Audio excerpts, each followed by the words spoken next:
You are now tuned to BS3 Network.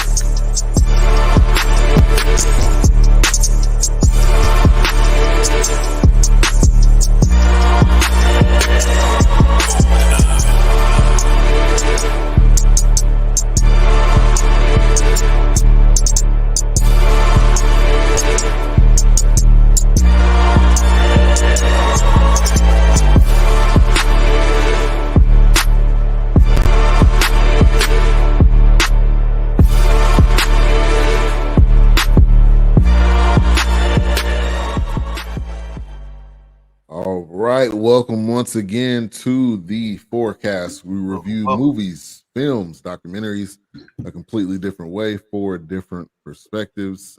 Tonight it is three cast. Doc will not be on. It is Game 7 of the ALCS, so he is watching or maybe at the game. You know, who knows? At the game with a Trill Burger. With a Trill Burger, yeah. So we will be reviewing as we continue Laurence Fishburne Month. Shout out to Laurence Fishburne. We'll be doing Deep Cover tonight. Larry Fishburne, man. Larry. Cancer. My name is Larry. Let me tell you what I want to do. Watch out, dramatics. Watch out now. Watch out. But Deep Cover, which is surprisingly on, guess what? Tubi TV. So, hey, Tubi be having some in the back pocket. You gotta watch some commercials. But and Ben is very brave because this movie was shitty for me to watch it on Tubi TV. I was like, oh no, I can't. I got to get through this. I can't do no commercials. Get through this fast. I can't do no commercials. Commercials will kill you. Yeah. But Deep Cover, which is like I said, available on Tubi, starring Lawrence, Larry Fishburne, and Goldblum. I don't remember his first name exactly. Jeff. Jeff. I just call him the Fly. I just know him as the Fly. Yeah, that's I'm with you with the Fly.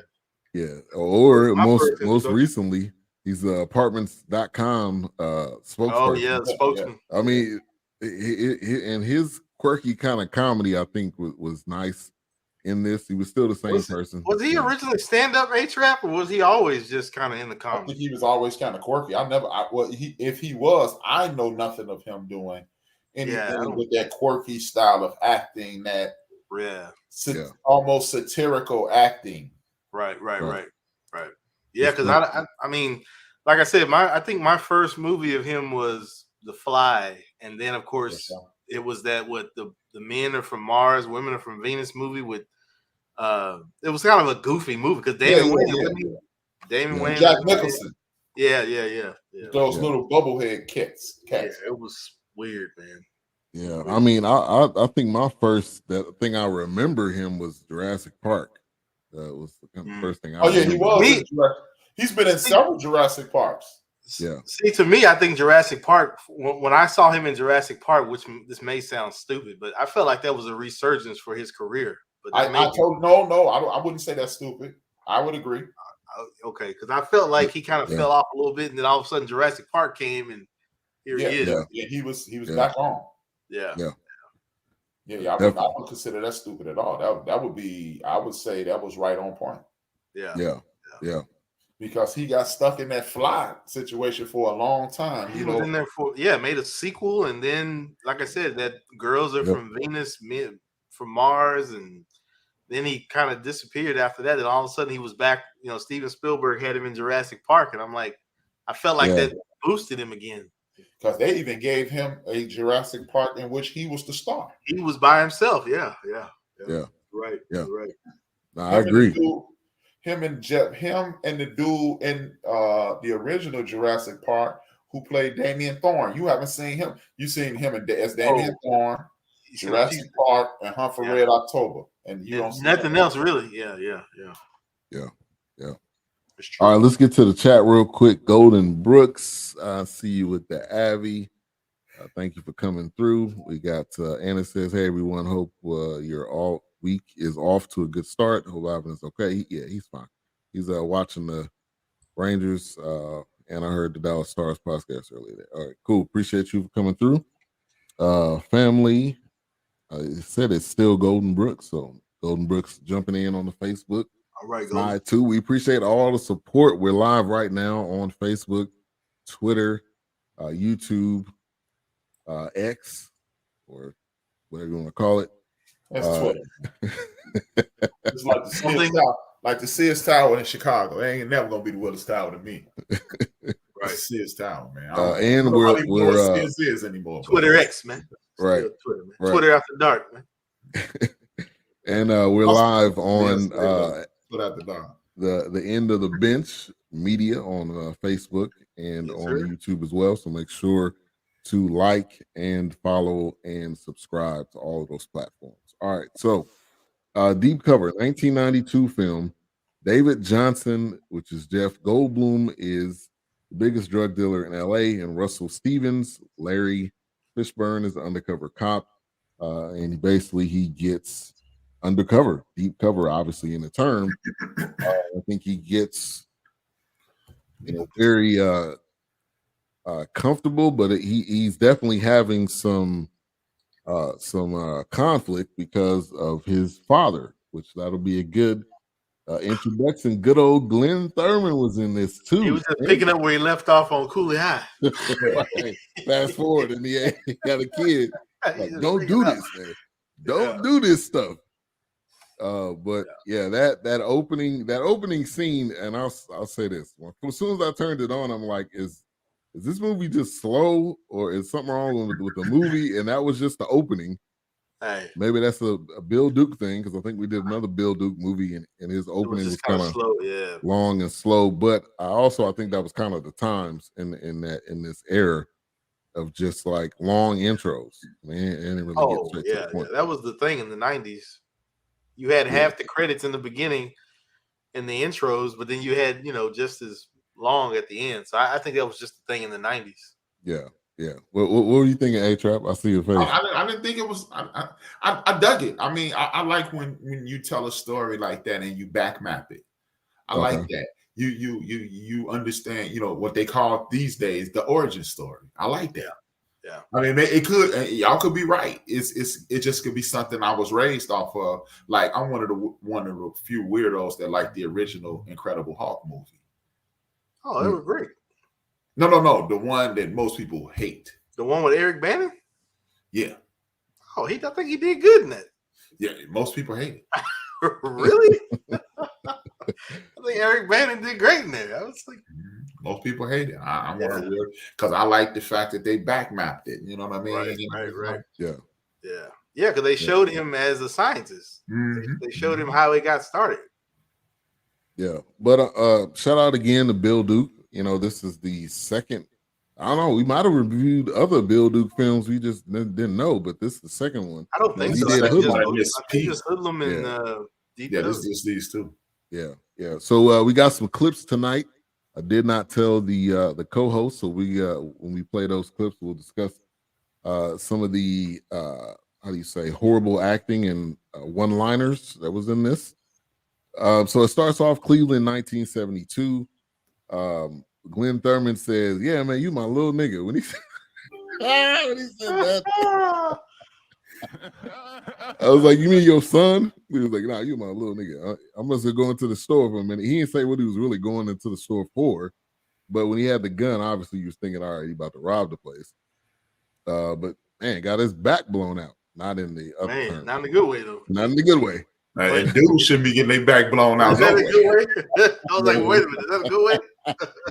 Ain't really a good way or a bad way, but the most violent act on the most violent way possible. Yeah. You don't want to be no dude getting your back blown out. Nah, no back blew out. Maybe not in a good way. It doesn't really go together. Yeah. Now, I thought I've watched this film. I'm pretty sure I have, probably on TV or something like that. But I don't really remember this at all. And I think I might have gotten this confused with In Too Deep. Deep Cover. Oh, he talking about with God. Yeah. LL. Yeah, I love that movie, man. I love. Hey, that movie is underrated, man. That movie is underrated, man. Hey, man, people love it. Hey, Wilkes, you love it. You love it. L made it. Yes, I'm telling you, that movie's underrated, man. That movie. And the funny thing is that movie. I've heard that movie referenced in so many rap songs. It is ridiculous. So I mean, it was definitely. It may be underrated, but people noted it. It was kind of like Belly. Like Belly was noted it, but it's not. Belly's not mentioned as much as In Too Deep. Belly is the longest music video in the history of Earth. Right. Thank you. That's a horrible movie. Yeah, that movie. I don't. There's two things in Belly that just made me go, I won't watch this again. And when Nas said, Nas one of my favorite MCs in the history of the Earth. Yeah. Stick to rapping, homeboy. Stick to writing and rapping. Don't you act nothing. Yeah, because the only reason I got it, because being that young in high school, Belly comes out. Oh, DMX got him a movie. Nas got him a movie. It's hip hop culture. It wasn't great, but it was good for the hip hop culture. Yeah, it was just one of those. Man, that was horrible, man. That man said he told T-Boss, "Look, we're gonna leave the dope game and we're gonna go to Africa." And this chump lays two plane tickets on the table to Africa, like it's a city, like it's right. We just going to Africa. Plane tickets say from like we going to Africa. Like we going to Athens, Greece. in the Bumble Clock, the remake of Scarface joint. Basically, that's what you could have did. We got some new people in the chat. Miss Hale. Oh, excuse me. Fellas. All I don't know, is that a hat or no, that's her hairstyle, man. She rocking that natural in the photo, man. H-Rap, how was the soundtrack? Or did you not pay attention to it? Yes, I was paying attention. Coming out swinging. Worker Park in the building. Oh, I see it, Teresa. I see it now. TR. I see TR in the building. I see it now. Tito in the building. Big Illinois in the building. Big Illinois, what's that cigar, man? Hey, that was a good night. That was a good night. That was his birthday a couple years ago. I need to know, man. I'm on them cigars, man. We got Knox, DJ Knox in the building. Anthony, how's it going? There's ain't no such thing as DJ Knox. Nas was worse than that little boy from South. Yes, he was. He was. Not the one who with the Manchester shot. Yes. Yeah, man. Yeah, that was not a movie. You're right. That was a long. It was a music video. Didn't Hype Williams directed that, didn't he? Matter of fact, wasn't it MTV? Yeah. Wasn't it MTV Studios at that? Hey, man. He could do that in his backyard. Yeah, man. Yeah. It was only because of the hype of Nas and DMX at the moment. That was it. Yeah. That was and Nas was bigger than that. Yeah. Hey, man. Only thing that was good about Belly was Method Man. Or that lady walking down the hall. That's the only thing. Yeah, that part. Yeah. Keisha, yeah, that's it. That's all I give you. And they all had that weird lighting in it. I don't know. Yeah, it was horrible. Yeah, it was weird. It was a straight morning breath movie. It was a music video. Yeah. And some of those like wide angles for no reason. Like, why are you panning out so far? That was probably Hype Williams' first and last feature. That was his first joint. Yeah, and he probably his last one. He ain't never done no videos after that. He should. He was done. Don't believe it. Didn't they try Belly too? But it went to DVD or VHS. What's his name is in it? Went to straight corner store.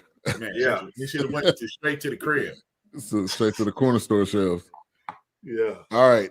So his dad dies in the snow.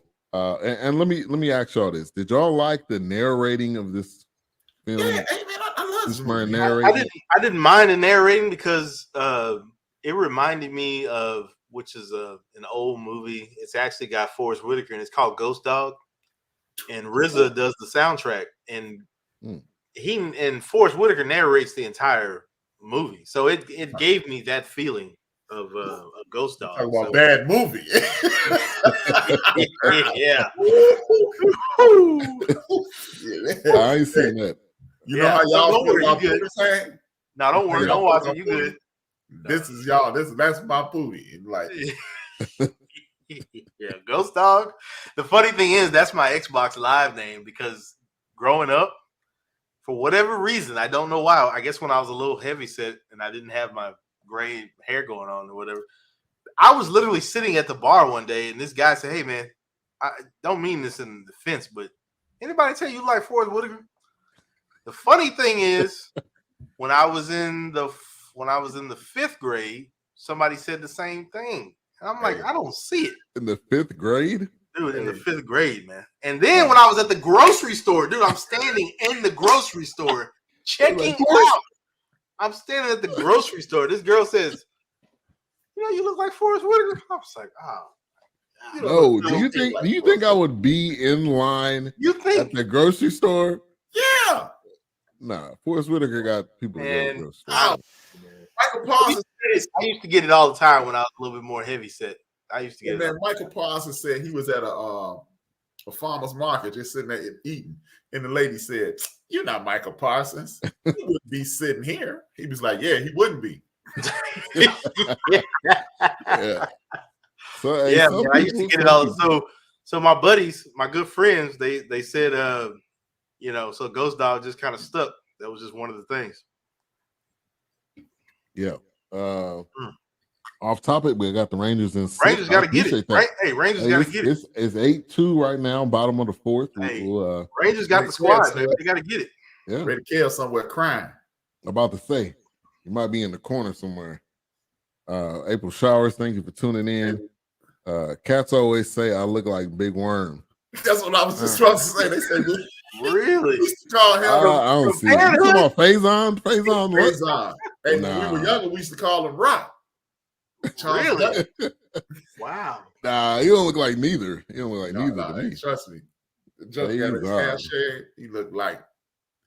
Y'all went back to a classic movie in my top 25. Okay, deep covers in your top 25. I'm with Wow. I don't know. Explain a little bit. Why is this in your top 25? Man, this is a dope movie, man. It's man, I don't think it's dope. I think it's all right. This ain't dope, man. It's all right. And 79 on back to appreciate. We had a young baby face Clifton Powell in this movie too. He didn't say, he had one line. He didn't say nigga at all either. He didn't slap nobody, or he wasn't a pimp. He was a cop. No pimp. Yeah. I don't know if I ever seen Clifton Powell in a film when he was a cop. This must have been one of his never early. Will again. You won't will? Yeah, I was gonna say you won't again. Good luck. Must have been one of his early films. And wasn't he a pimp on Rock? He was a drug dealer. Drug. Oh man. Right. Yeah. Right. Now he did play a pastor in some TV show, like Saints and Sinners. A pastor or a deacon. I haven't watched it. Saints and Sinners Volume 3. What's that? It's on. I think it's on Tubi. I think it's on Tubi too. I think Tubi Classic because Tubi be out. I think I've seen that, but yeah, it's very rare for him to play no pastor. He gonna be a pimp or a drug dealer. he was a cricket deacon though. Cricket deacon or assistant pastor or something. I don't doubt it was boring. I just rewatched this a few weeks ago. I don't think this aged well. I think this movie has a deeper meaning than I probably was willing to pay attention to. Man, it was esoteric, man. Is that just Joe? My God. Like I said, they had him in there quoting Iceberg Slim, a pimp from like the 70s. No, 70s, actually, yeah. Slim. Well, I guess he go back further than that. He was a drug addict. Slim was no pimp. He just used to write in the voice of pimp. Yeah, because wouldn't somebody got him hooked on coke, right? But supposedly he turned pimp, but didn't turn writer. I don't know. I mean, he just was a dude. I hope that this don't sound like I'm making myself grandiose. He's just a dude, kind of like me, who I got friends from all walks of life, and he got to know that life, and he wrote about it. Right. I think he was connected to it. Well, like I said, I think there was they mentioned. Well, I looked it up. Like there was a guy there was a pimp from 1899 that got him hooked on coke, and so he kind of like you said, like H-Rap said, he just knew people from all walks of life. So he just he got into it, but then he got out of it and wrote about it. They have a documentary of it from 2013. Yeah, I think I seen that. He was in it. He was actually talking about it. He was talking for a minute. Because I was like, why do these lines sound familiar that he keeps quoting? But see, now it makes me wonder why Bill Duke, why he would put that in the movie. Like, there's got to be some connection there. Because Slim, Donald Goines, he writes from he Donald Goines' writings put you in the seat of the fiery personality, the sociopath. He gives you the point of view from the sociopath, and if you kind of like what you were just saying, this is a more esoteric reading. Meaning, this is life from the perspective of a sociopath and an introvert at the same time. Because remember, this is a guy who had never had a drink, never took a puff on a cigarette. He go from being the ultimate square to being Scarface. Right. Yeah. Pretty much. Basically. And because he's seen his dad, he didn't want to revert to that lifestyle. Now it makes sense. Yeah. So did y'all get the sense that he was already a cop, but it seemed like he just went. I'm assuming he was interviewing cops that was just maybe fresh on the force or something. Yeah, most definitely. Yeah. I mean, that portion, like you could tell that they were new on the force, and like with anything else, you test into things, and they, as he stated, you have the mentality of a sociopath. You just chose good. Right. Well, yeah, because he said you tested as a criminal. Right, you tested as a criminal. So What's up, CJ? Make sure to subscribe to his channel. Plays by CJ. That dude is Wild 100. He is. That cat, man. I enjoy CJ's joints, man. Yeah. Make sure to subscribe. CJ's top notch, man. He's top notch. Hey, man, numbers is going up too. So shout out to you, CJ. Round of applause to you. And he's doing Elevate solo dolo. I caught him on Elevate last week too. Yeah. So keep doing what you're doing, CJ. I knew it was you, Blue Streak. I knew it was you. Thank you for tuning in, and thank you for the recommendations. We got another film next week, and it'll be another Laurence Fishburne joint to kind of round it out, and then we'll get into some of those recommendations. All right, so let's get to this scene. We already kind of talking about it, so let's play it, and then we'll talk about it.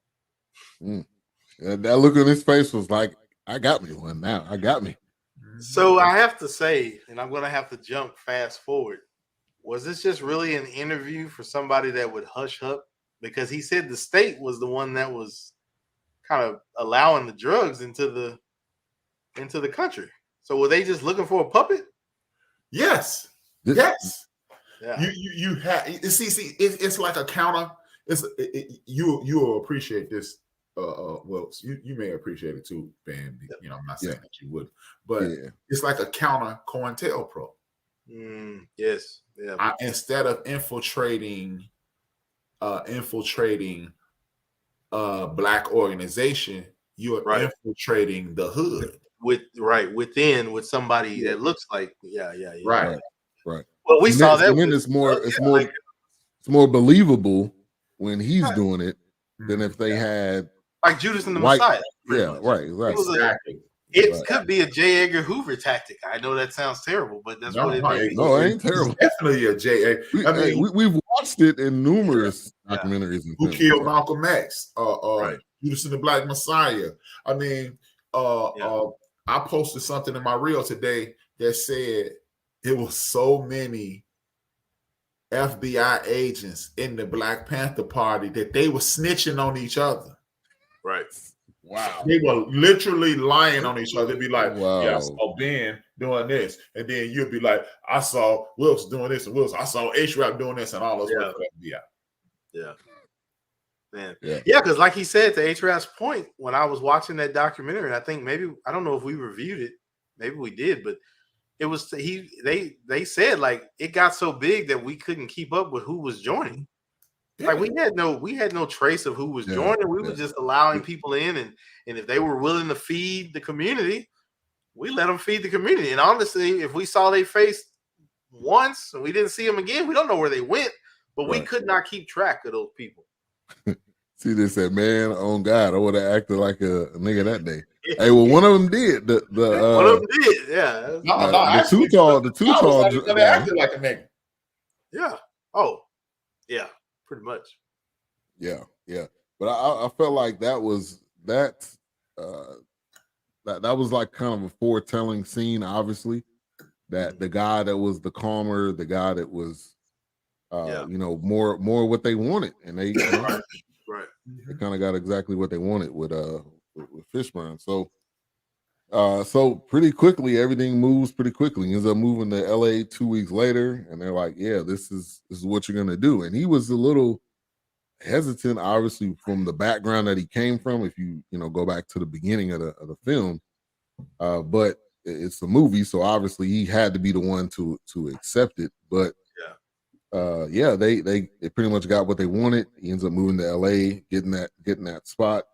I thought the kid had more scenes in it, from what I remember, but he really only had a couple scenes, and then his mom, boy. Yeah, and then his mom ended up dying. Yeah, I thought they were going to be a little bit more frequent, but I guess not. Yeah. I think he was just watching after him. He probably was. They wanted to give you a sense, like, hey, he's watching after him while he's going to his apartment and stuff like that. Right. I'm looking up something right now. I was just thinking when y'all were talking, this is a lot like Judas. Fishburne's character in this is a lot like the character who played Judas in the Black Messiah, outside of him being a criminal who was recruited by the FBI. Yeah. This dude was, and just think about it, this guy killed himself. Well, they say he killed right. Stop. Yeah, right. They said he killed himself, but I'm telling y'all ever come to Chicago, I'm gonna show y'all what he said. They say he killed himself. And you got to be a high jumper, You say something about the train, the subway, or something. Yeah, man, you can't do that. Yeah. It's my prayer thing. I pray 3 times a day, man. It's the same thing. It's the same concept. Because remember, the dude who actually set up Fred Hampton to die, he died saying he was doing something for the betterment of the community. Yeah. Right. Exactly. Right. Which is that whole situation is crazy. Judas and the Black Messiah, if you have not seen that, I think they did a really good job at depicting that and breaking it down. But this also has a parallel to somewhat Snowfall. It's the same situation. He was basically getting the money, getting the money from the government. So it's not like he was selling it, but in order for him to basically get into it, they were supplying him the money to be able to buy it. And so, and this story's kind of been told, different. We've seen this storyline before, but I think again, showing Fishburne's range, man, on these films we've done, he continues to show, his creative range and just what he's able to do. So, I'm glad it was on the list. I'm glad we did it. And then the Eddie character, I was waiting for him, man. I was just, please, somebody. I don't know.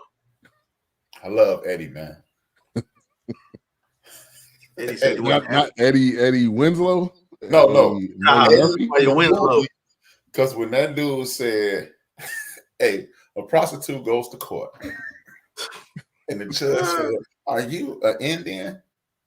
She said, "Yes." He said, "Are you a Navajo?" She said, "No, I'm a Chicago." He was so stupid, man. He was just so stupid. Oh my God, Eddie. I wouldn't expect any of that. I was like, come on. I don't know Bill, if I've seen him in a. Have you seen him in a role like that? I know he normally plays like the button up kind of corny. He usually plays a loose cannon kind of dude. Because then he's played a gay dude in I almost said Higher Learning, but it's another John Singleton movie. Yeah, I know. Tupac was the mailman. Oh, Jason Lear.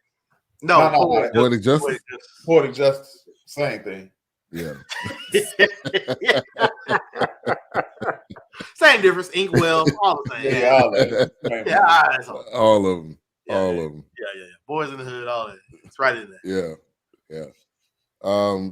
Yeah. So Eddie, Eddie is the supplier to the guys on the street, and he was already loose, man. He was gonna die within the next 30 minutes of him being introduced. I wasn't shocked or surprised. Yeah, pretty much. And then we had a Clarence Williams in this movie too. My man, this ain't no funeral home. This ain't no Terror Dome. Hey man, It's from the hood, but we know him as solid from Mod Squad. Another movie. The reason I really love this movie because one of my favorite MCs of the time, man. He was the bartender, man. His name Def Jeff. Oh, Doug Chuck. Wow. Def Jeff was the bartender. He was a bartender? Yeah. He get that microphone to sit down because a brother like me is known to get out. I ain't heard that name in a minute. It's been a minute since I heard that name. Eric Vaughn. Rocket Vaughn. Yeah. Man. Yeah. Now the cat that was the a mixture between Full Force and the guy from Ghostbusters, Ernie Hudson. He was a mixture of Ernie Hudson and Full Force. No, I think he was in Full Force. He probably was. I don't know, Hudson La Vista, nigga. Like, come on, man. That line. Like he stepped out of house party. Exactly. Like he stepped right out of house party. Like he walked off the set. Yeah. And just came on the scene. What he say to me? Yeah. So let's play this scene real quick. You're a girl. You could have be the worst shooting scene I have ever seen in my life.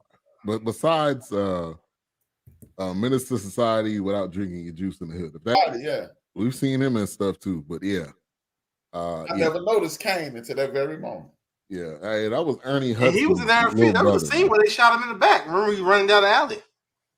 Ricky! Yeah. Very reminiscent of that. Man, that dude got to be related to Ernie Hudson, man. I was like, man, who is this? I think he is in Full Force. Maybe. He can't be. Maybe, man. That Jerry Curl with the ponytail, man. Oh, this guy's name is Mercedes, John. the classic '90s Mercedes medallion on the chain. Hey man, yeah, man. Hey man, if you're gonna call it, you got to say what it is. Truck jewelry. No, not that truck stuff, man. We don't call it that here, man. We don't call it down here, man. That's what you call it, man. We can't call that down here. We can't call that down here, man. It probably was the same dude, knowing them Full Force. Who knows? Hey, you might have been an extra one time. He probably was, unless he rocking that Full Force. Cause he had that weird, he had that vest, he had that vest on, and Wow, West. Burning off in the Mercedes. That shit. I didn't know the Mercedes was burning off. I love this movie, man. I don't know why y'all don't love this movie, man. Y'all starting to sound like y'all a couple haters, man. It was all right. I never suspected you guys on this hater. You know what? It didn't age well. If I would have watched this back in 1992, yes. I think I just 2023, no. Oh man, see, man, to me, I think y'all be looking at movies when the older movies and trying to bring them to the now. Oh no, you can't do that. You have to take yourself. Yeah. No, if you think about it, man, I think for me, that was the 90s at that point because absolutely. 1992 is right when it got insanely violent with the drug thing. Right. This is when the drug. If you watch Snowfall, this is right around the time the gangbangers got into the dope game. I mean, so absolutely. That's why you have to separate. Yeah, you have to separate the nostalgia of the movie from the presentation of the movie. Don't get me wrong. I appreciate Bill Duke, what he's doing there and what's happening. And don't let me mislead you because I called it shit because, whatever. But at the end of the day, I have to say, I've never really I had never watched this movie all the way through without commercials. That's why I needed to see it without the commercial breaks. I couldn't do Tubi. I was like, no, I need to watch this movie right because I don't want to miss anything. Right. But no, I think for the moment it was definitely on par with what was going on because I definitely, honestly, when I was watching this, I felt like Deuces pulled from this movie a little bit. Deuces. With the undercover Deuces we just watched. That was one we did. Where me and you wasn't on it. On that one. Yeah, y'all. It was you and no, it was just me. It was just me and. That's the day I moved. I moved that day. Yeah. But that's right. And I think it was pulling from that movie. Like I kind of got that vibe. But all these kind of undercut. I mean, from what was the one with Ice Cube had something similar to this.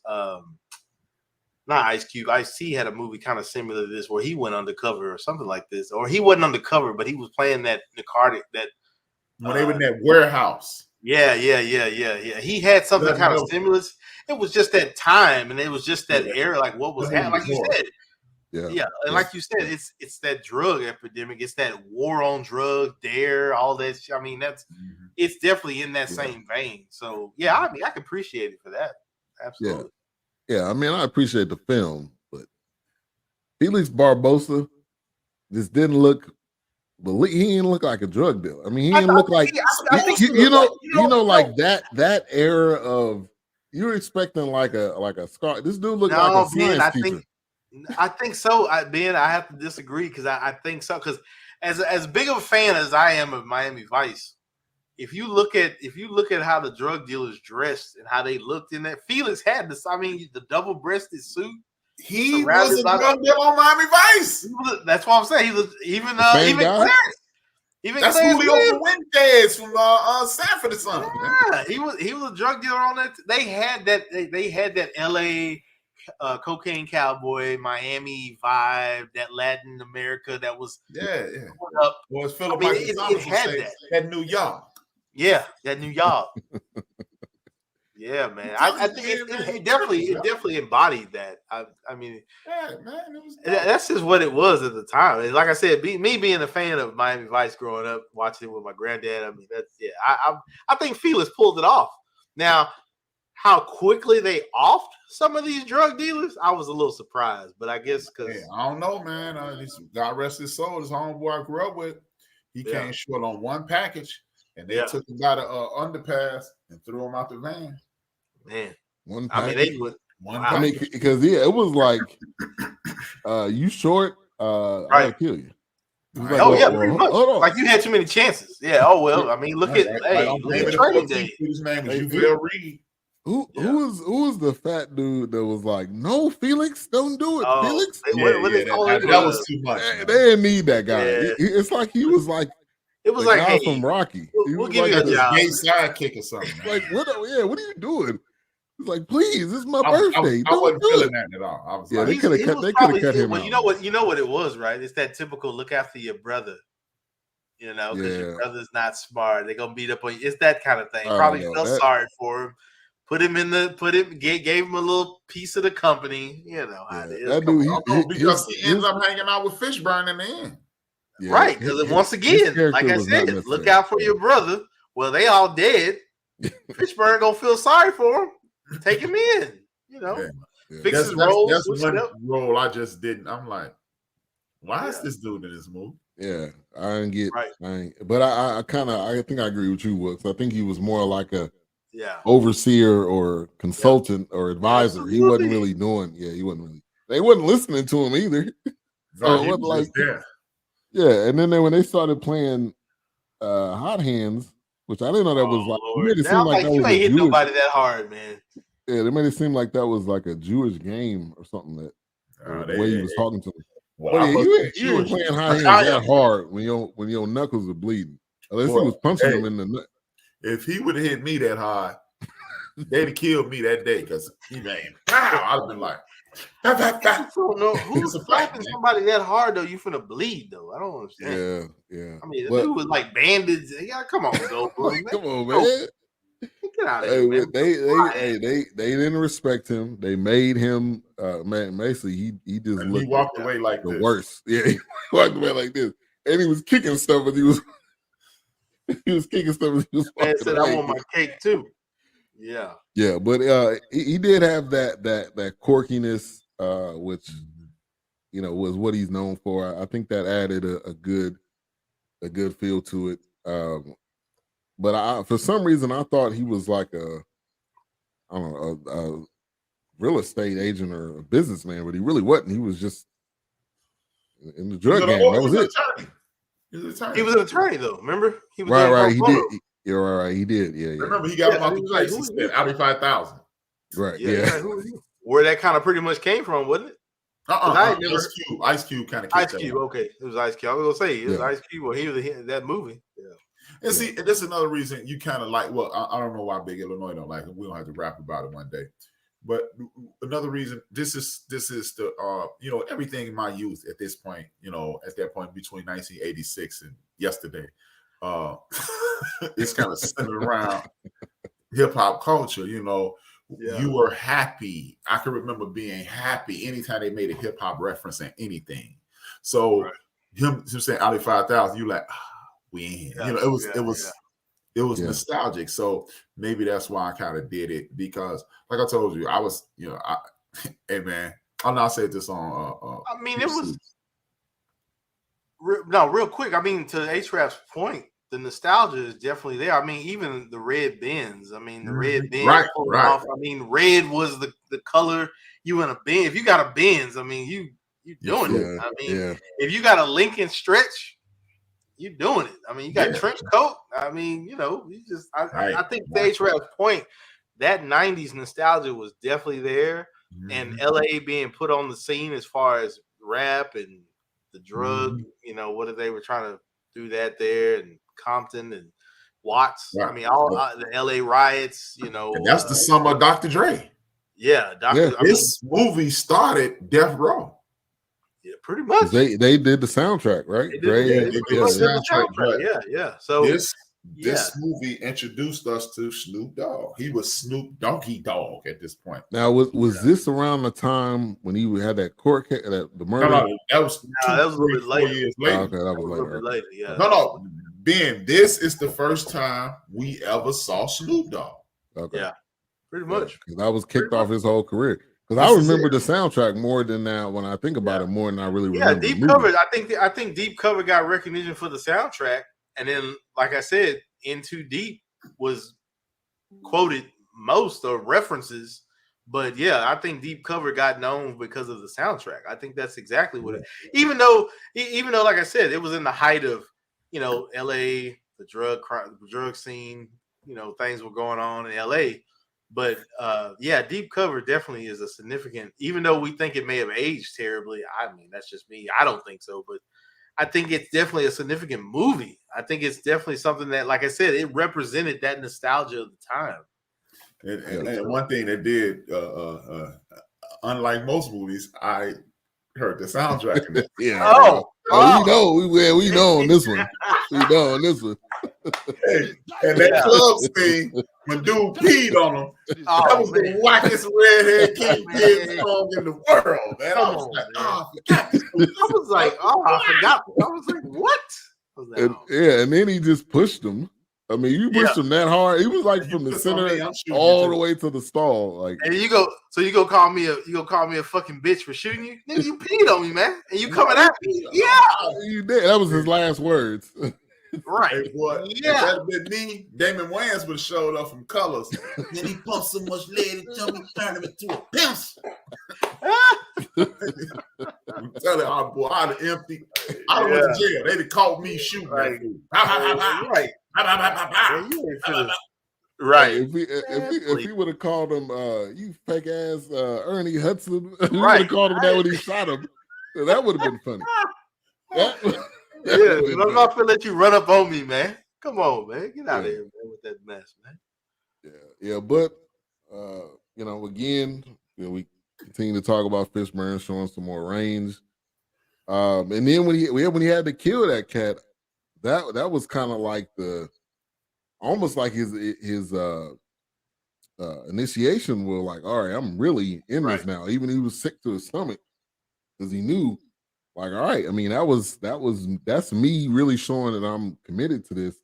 And I think it was kind of like all right, I'm really about to do this. Before it was kind of like, I'm just playing, I'm just doing what they tell me to do.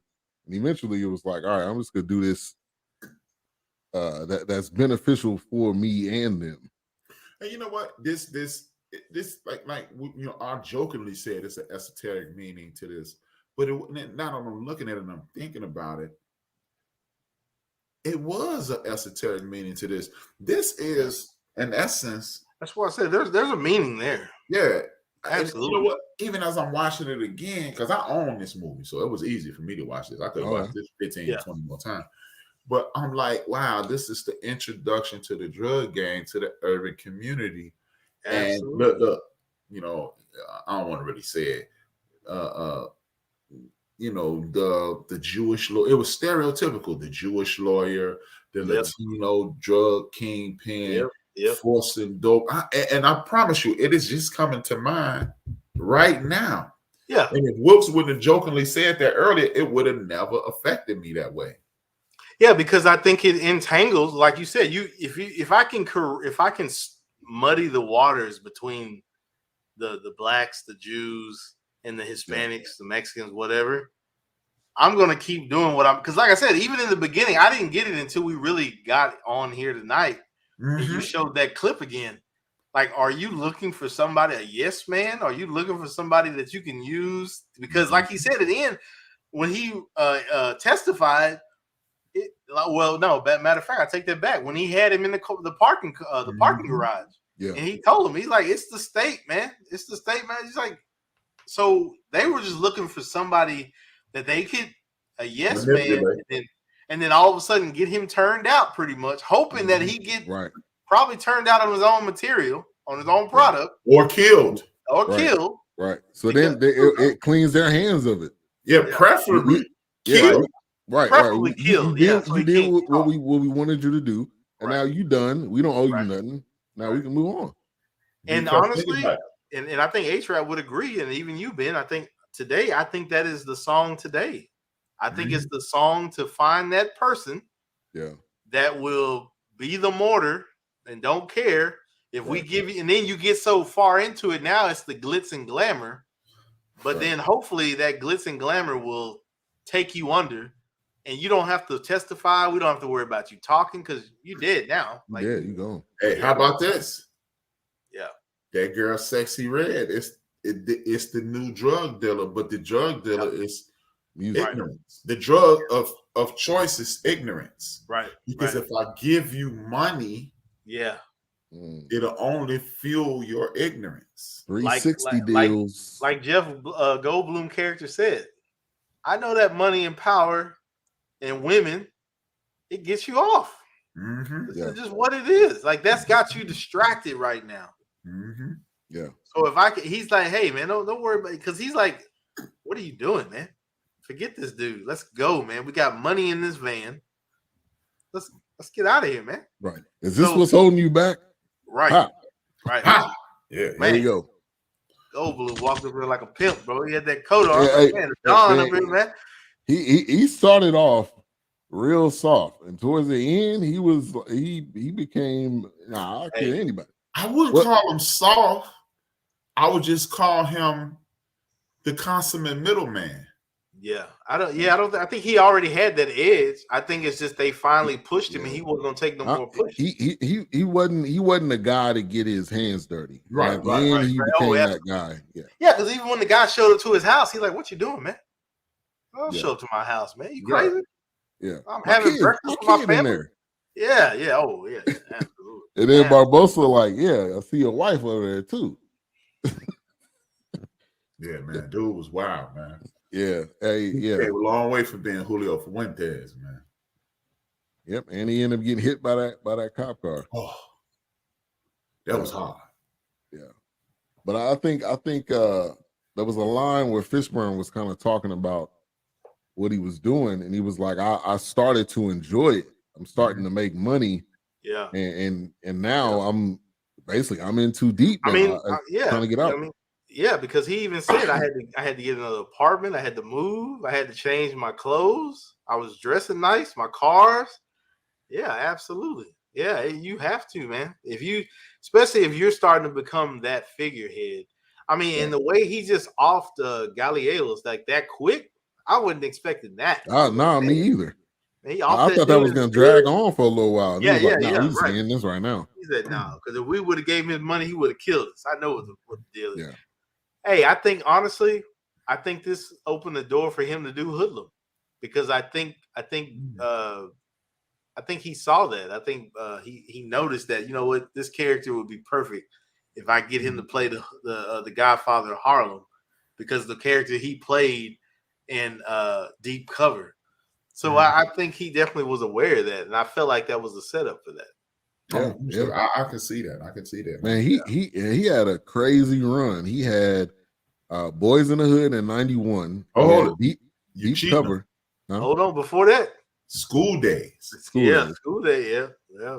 Yeah, right. He was down. Yeah. School Days in '88. At 91, he had Boys in the Hood. 92, he had Deep Cover. 93, he had What's Love Got to Do with It. He was busy. 95, he had Higher Learning, and then 97, he had Hoodlum. And I mean, he had a lot of other films in between there. And then after that, late, like what, 99, The Matrix hit. He was Morpheus for at least 3 of them. Yeah. You know, so I mean, and then y'all too young to remember. He was also the dude. They killed Cornbread. Yeah, but let's take it back to Pee Wee's Playhouse now. Oh my God! Let's not do that. Let's spam Never. Yeah, let's not do that. I never bring that up, boy Curtis. That's what I was like. With the Jerry curl, I was Lord. like, "Come on, Fishburne." Don't do it, he Lord. was Larry then. He was definitely Larry. He was definitely Larry. Cowboy Larry, don't Larry. do it, Larry. Nah. Oh man, yeah, they killed Cornbread. I remember that. They killed Cornbread. Yeah, that was his first. That was his first film. Cornbread, Earl, and Me. Which we need to do that too. Hey, boy, that's hard, man. That's hard. Now I have to say, this next one that we watched, I don't remember the Tuskegee Airmen with Laurence. I watched that. I watched it a bunch of times. I have to say, I don't think I watched this one. Yeah, I remember. I knew of it. The story, obviously, yeah, but I don't. Yeah, I don't know. I don't think I've watched it. Is that the same one that's got Jonathan Majors? Is it kind of like that? Is that what it's based on? I've never seen the one with Jonathan Majors, so I can't really comment on it. But I'm assuming. Yeah. I think that one's on HBO Max, the one with Jonathan Majors. But it has nothing to do with Tuskegee Airmen, right? I don't think so. I don't know. Yeah, I haven't watched that one either. I don't know. It was kind of around that time when this whole abuse case came out, so they brought it back movie probably didn't get a lot. They must be like, fuck it. Yeah, but that movie didn't get, I think, a lot of pub. Yeah, because of what happened. Yeah. But they brought it back to Loki, so Marvel don't care about that. They got Robbie Downey Jr. Was Iron Man for how many years? So and he was literally the character in Less Than Zero. Hey, let me tell you, Robbie Downey Jr. is perfect for Tony Stark because Tony Stark was an alcoholic and a womanizer. Yeah. Robbie Downey Jr. embodied that character. Yeah, now they never made him play that role because there is a Tony Stark comic book to this day. I think it's called like Demons in a Bottle or something like that. But I mean, it was almost. I mean, Robbie Downey was perfect for that role. And you know what, Wills? That's the beautiful thing about. That's the thing I truly appreciate about Marvel Comics. They were talking about the issues of the day, like when Spider-Man got molested. Absolutely, Marvel was always on top of it. I don't think Marvel was afraid to shy away from that. Marvel was always. I mean, like we said a few months ago, Marvel, the X-Men are literally patterned after the Civil Rights Movement. Yeah, King and King and Malcolm X. I mean, even when you watch it, if you watch like the X-Men cartoon or even the books, whatever you do, even if you find some on YouTube that I'm sure there's civil rights comparisons with the X-Men. I'm pretty sure somebody's got a video. Mm-hmm. Dude, there is too much parallel information there. And then, like, people don't realize the first Captain America is black, and he is a victim of the Tuskegee experiment. Yeah. Which they had in which they mentioned in Falcon and the Winter Soldier. Yeah. He said, "Man, I can't go out there, man. You want me to go out in public?" Right. He sits in his room. He sits in the penthouse in all the comics, just looking out the window, overlooking New York. And the only time I ever seen him out of that apartment is when Storm married T'Challa. That was the only time. Yeah. Only time I seen him out of that. I said I have to give a heads up to Marvel because Marvel definitely, the writers, people, I have to say, people get all over Disney when they want to be woke or whatever, but Marvel's been doing it for decades, dude. Marvel's been doing it for years. Yeah. Marvel has always the fact that they pretty much have a superhero in almost every area of the world, really. Right. So almost in every, pretty much every, and not afraid, especially with Black Panther. Black Panther is a character that is not afraid to be bombastic. because it's one of those things where they literally have a cover, him fighting the KKK in an alley. Mm-hmm. The Black Panther was based on that. Yeah. Based on the group, the movement. So it was they're not afraid. Marvel has always been that forefront of like, these are the real issues going on, and this is just what's up. I think Marvel has always done that. Marvel, definitely, absolutely. And shout out to Stan Lee, man. The head of it, man. And Jack Kirby. They were. He could have easily been like, "Nah, we just could keep this right." And look, and just to show you how positive energy, on some straight corny stuff like RZA, positive energy activates constant elevation, peace. Mm. He had no issue sticking up for Black issues, speaking on Black issues, absolutely not to Black people, right? And look at this: 30 years later, a Black man saves his brand with Blade. Yep. Yeah. You what you put in is what'll come back around. Mm-hmm. All right, so shout out also to Victoria Dillard. She was the character that played Betty in this. She was also one of the bathers on Coming to America, coming back around again. And she Chocolate. Yeah. And so she she was another one of those actors doing that era. She's been in some other things too, but she also in the movie with Denzel?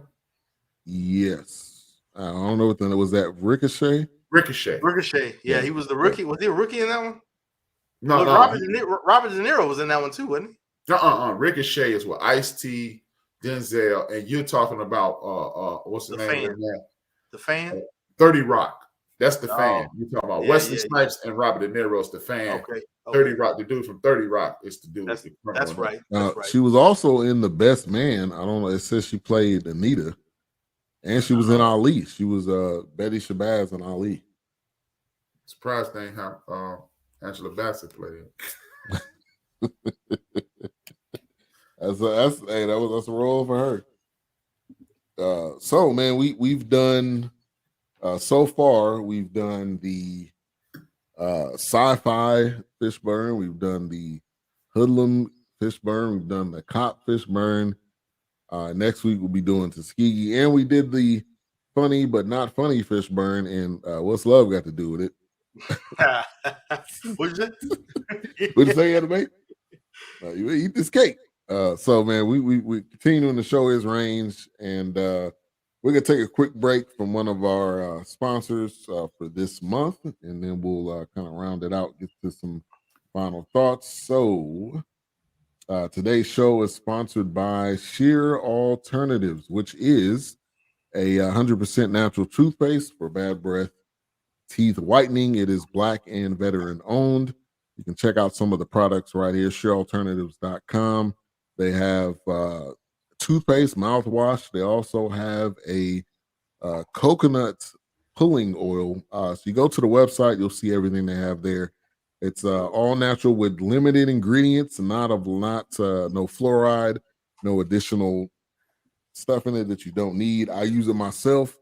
I could definitely say I've seen the difference in my teeth, so you can definitely check them out.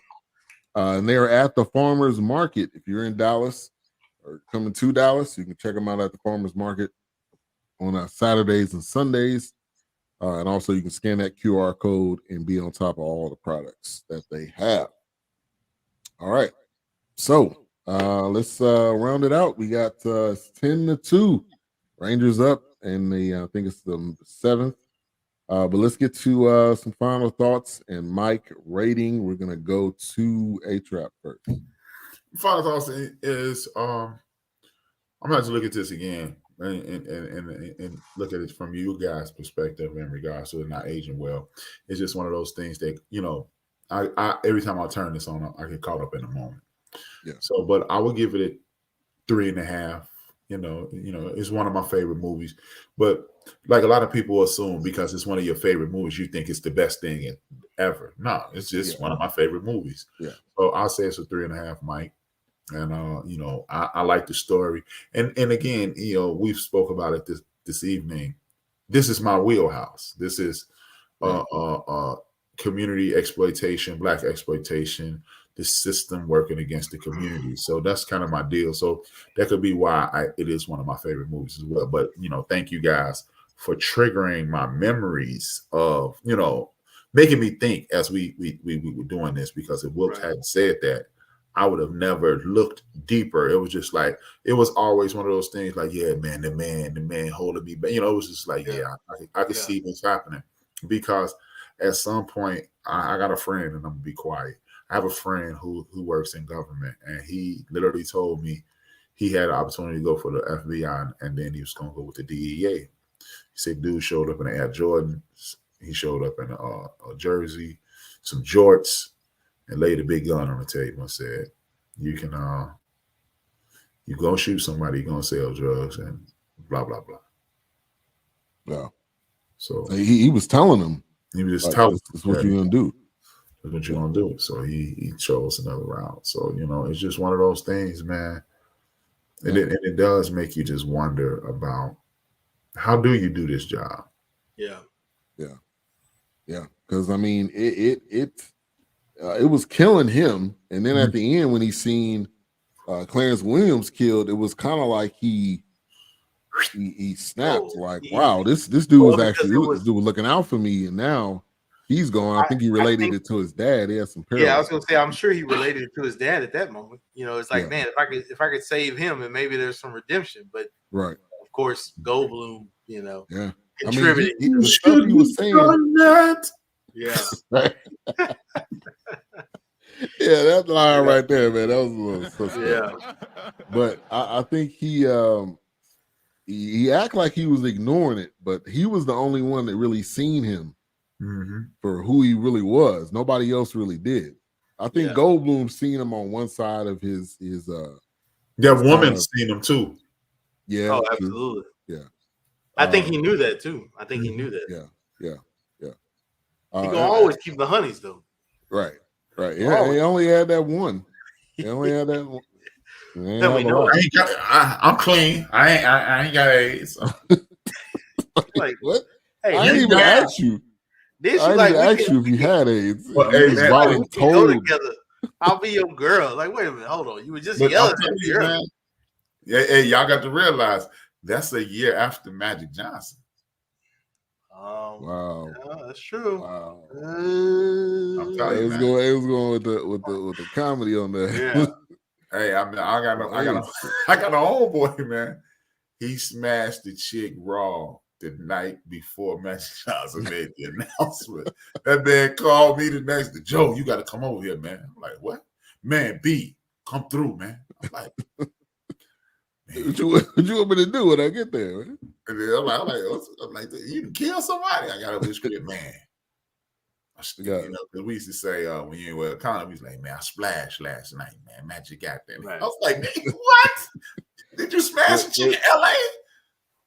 There's this video on TikTok where the guy's like, man, what kind of AIDS Magic Johnson got, man? This dude got businesses.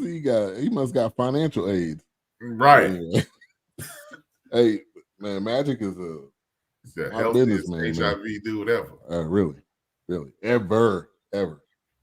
All right, Whoops.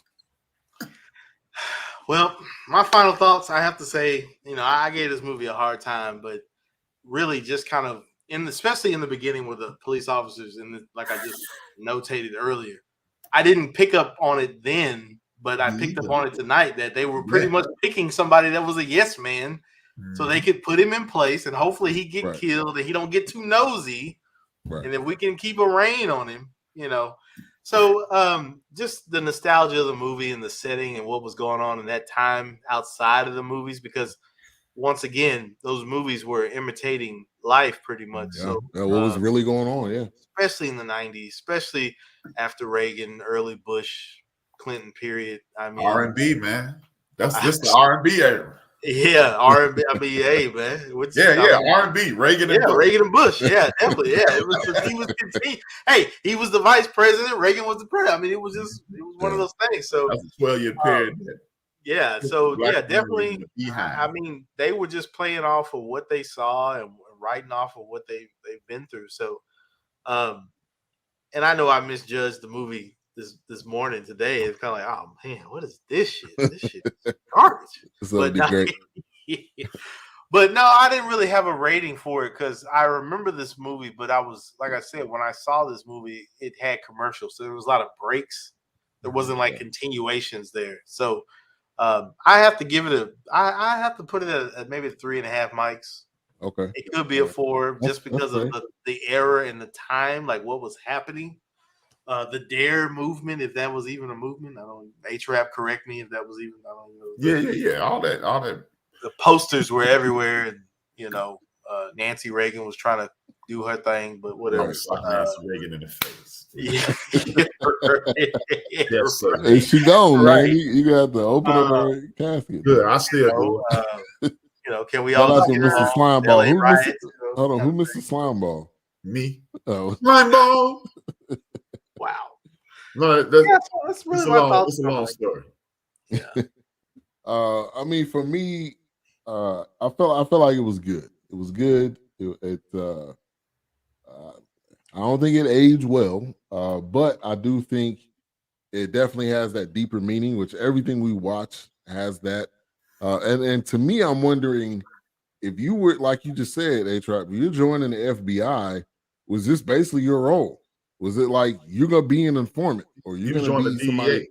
Yeah, or yeah. Right. But if you're gonna be joining, you're gonna basically be undercover, because we know that's basically we can typecast you. That's all you really can do. Can't do nothing else. So that had me thinking that did have a good ending. Him and Betty, they kind of went off, into the sunset. So it had a good ending. Nobody got he didn't get killed at the end. So I felt like I had a good ending too. All the bad people died. Yeah, basically. Yeah. Besides that, Ernie was it Carver. Besides Carver probably ended up going to jail. But then the guy with the tape, and he was like, "I need that tape." What he said, this is unacceptable. I need that tape now. Carver probably wouldn't have gone to jail. Yeah, Oliver North didn't go to jail. Yeah, but I was definitely thinking about. I was definitely thinking about Snowfall with this. Like I said, when you guys started talking, I was like, oh, it's just one of those things, man. It just, man, this is a complex time in history, man. I mean, looking back on this, because it's different for me, right? Because like you guys were little boys, right? But 10, I was coming of age, right? 92, I was 22. I was coming of age. And I'm gonna give you a perfect example of what I'm talking about. Over the last maybe 5 years, everybody has been saying, man, Chicago is insane. Do you know the second most people in the history of Chicago was killed this year, 1992? Wow. The most were killed. Wow. The record is 1972 with 972. This year was 917. And everybody around the country is going nuts about 515, 430 now. Yeah, and that's been how much? Yeah. That's been a run. Almost double. That's been a 5 to 10 year run. They've been crapping on Chicago. And see, the thing is, before like each major city across the Mississippi has had their run so far in my lifetime, in my, adolescent to adult life. Yeah. Initially, it was Detroit and Baltimore. No, actually, initially, as a young boy, it was New York. And then it was Detroit and Baltimore. Then it was Miami. Then it went from Miami all the way to LA. Yeah. And then it's been floating around Philadelphia and stuff like that. And now it's in Chicago. I remember at one point, do you know it's more people in Forney than in it's more people in 50% of Forney than it is in Gary. And at one point they were trying to say Gary was the murder capital of America. Yeah. They tried to slide it in there. 5 people. And then per capita. If 5 people get killed in Gary, 19 people they be twisting the stats like they do in sports. But that's Really why twisting the stats around and make the player that's look. That's better. why that's why like when somebody talks about statistics, I'm like, man, statistics can be misscrewed and can be twisted. I'm like, don't give me statistics. Right. Like When, that can when be they, manipulated. Like, I guarantee you on Monday Night Football right now, they're talking about whoever had Kirk Cousins. one interception in the last 2.5.9 games. Like all the time. they find stats so They that it find- that right. it This makes is my their favorite. This is argument. my favorite stat. I blow out my knee week 1. Right. I come back week 3. I score my first touchdown. He hasn't scored a touchdown since last September. Man, How many games has he played? right. Thank you. Right. Right. So I'm gonna give it a 3. I started at a 3. I'm gonna leave it at a 3. I think it's pretty much right there in the middle. But yeah, this is definitely one of those films I'm glad we did continuing to show Fishburne's range. And like I said, next week we'll be doing Tuskegee Airmen to round out this series. I think y'all gonna like this. Oh yeah, I think I am too. I'm aware of the movie. For some reason, I've just never watched it. I don't remember it. If I start watching it, it may come back to me if I saw it on TV. But I can honestly say right now, I don't know much about the movie. I know about the story, but I don't know about the movie. Right. Yeah, the story, obviously. Obviously, the story. Yeah, it's not really the story. Yeah, it was. Got, it's cool. Has anybody ever done a movie on? Was it? Is it Doris Miller? Not that I know. Pearl Harbor. Has anybody ever done a movie on Doris Miller? I mean, I guess I don't know if there's a lot to really. I mean, I guess you could, but I just wondering because he was the cook in Pearl Harbor, but he took over the got down. Right, he went out there. Yeah, he took over the gun. Yeah, he took over that gun and shot down Japanese. Shot down like 27 planes. Yeah, like 27 planes. Anybody? I don't think anybody's done a Doris Miller story. Nah, they ain't doing that. Well, what am I saying, man? What am I mean? In this cast, in Tuskegee Airmen, Cuba Gooding Jr., obviously Lawrence, Courtney B. Vance, Malcolm Jamal Warner, Alan Payne. I'm my brother's keeper. Man, this not in this movie. Alan Payne off himself in this. Yeah. Oh, really? All right. Well, definitely we'll be looking forward to that next week. What's coming up on the end of the bench tomorrow? End of the bench is going to be a quirky. One second. Oh, because I this is my second show today. Yeah. Hey, yeah. You doing 2 a days? Yeah, I'm doing 2 a days. Tomorrow I'm going to talk about as Black folks, we need to pay attention to what's going on in Gaza. We've been faced with something along these lines. People don't realize it. Which is going to lead me to the show about Wednesday. But the second one is, I'm just going to talk about how, how this Gaza thing could potentially be a preview. And I'm going to reference a movie that I don't want to give up yet, so I want y'all to watch. And then I'm going to talk about Marsha Urban, voter fraud, with voter fraud, the state's attorney, Jason Campbell. Then I'm going to talk about the acknowledgement of 1,900 titles, with books that have been changed. You have women going around this country. I forgot what the name of that group is, but this is Fascism 101. And they've removed 1,900 books from libraries and schools, not just schools. See, everybody knows that they're moving books from school, and these are anything that are covering statistics, history, and things of that nature. Yeah. Knowledge is under attack. This is Fascism 101. The funny thing is, real quick, I just want to jump in there, H-Rep. I remember something like this in the 90s where it's like, why are you, you're literally removing books that you're offended by, but won't take the time to read. You're not even reading the books. You're not even reading the books. You're not even, They're just going based off the title and the cover. Right. Are you talking about Moms for Liberty? Yeah, Moms for Liberty. Yeah. Automatically offended. Won't even take the time to try to understand it. Yeah. And then I'm going to provide this website, and there's a toolkit SOS toolkit save our schools. And then I'm talking about remember a few months ago I talked about the Indian Welfare Act. Yep. And in Texas, you literally had white people step up and say, they were angry that Native people had their first dibs at a Native child. And they was like, and they literally wrote this in their bill. They need to be raised with white Christian values. Stop. And if anybody ever watched that episode, they are taking step 2. They're in North Carolina. They are trying to remove parental rights from people who commit crimes. And of course, you've been socialized to believe, you've been socialized to think black kids. But I want people to think about this. If you are going to say, if you commit a crime, we can take away your parental rights. That's another way of, look at it this way. If Assata Shakur, if that would have happened to her, we never have Tupac. Not that Tupac is some earth-shattering individual and world-changing figure, but you never have that.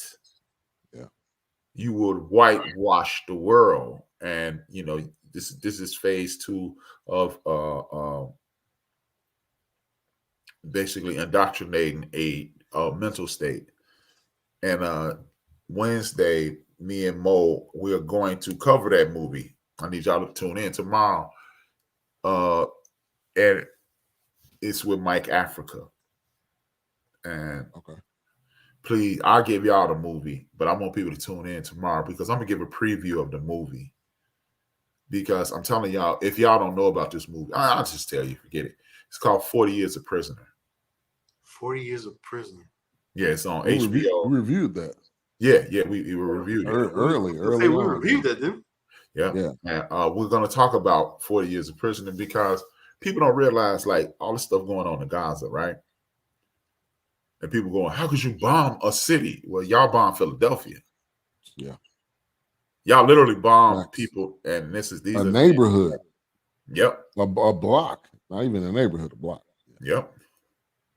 Yeah. And that's a solid film right there too. Yeah, so we're gonna talk about that, and if we have if the conversation isn't overrun, we're going to talk. It's either gonna be this week or next week. We're gonna talk about Sexy Red, and I want people to have a conversation about Sexy Red. People are always going, "Oh, she's stupid. We love Trump. The hood loves Trump." And I believe when you call that young lady stupid, it's an assault. It's an affront to her because that is elitism. Right. Yeah, we're college educated, so we had the privilege to learn civics, and you had the ability to go to a library, or you were in a classroom next to a civics person. So we always attack people for what they don't know in this community. And how you gonna get mad at me because I don't know? Right. Think about it. Sexy Red is lowest. Let me look up right now. That's what I was trying to look up right now. Sexy Red. I'm trying to see how old she is. Sexy. Gotta be early 20s, I'm sure. Right. Yeah, I don't know what's going on with that chick. Jesus. No, but think about it like this, Will. She's 25 years old. So when Donald Trump was in office, she was 16 and 19 years old. Man, time flies. Right. Now, this is a young lady who was probably coming from an impoverished situation. Let me see. She's from St. Louis, Missouri. So there's a great chance that she was coming from an underserved community. And you struggling, and your parents getting checks that say Donald Trump that's helping y'all get through. So why wouldn't you? Oh yeah, after you see that, right? You would support them, and it's our job as a community to reach out to her instead of excoriating her.